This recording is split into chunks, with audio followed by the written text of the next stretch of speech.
Viral video aksi kocak bapak-bapak bajak sawah pakai sepeda motor.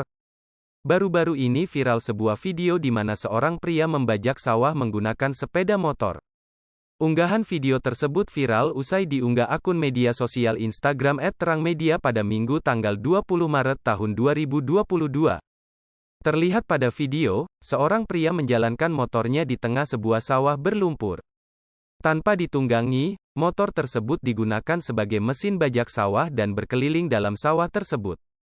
Membajak sawah untuk membuat papan pinihan atau tempat persemaian padi biasanya dilakukan sebelum sawah ditanami padi.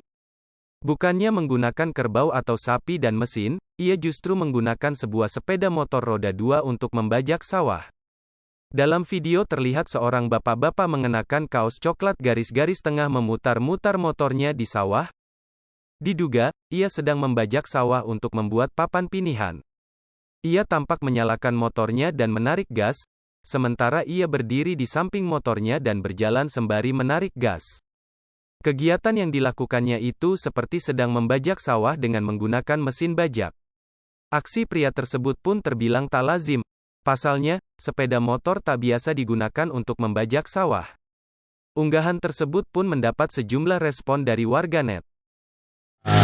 Atraksi ngecur pinian lur, gestrek kayak pinian lur, berkang ita-ita zaman modern.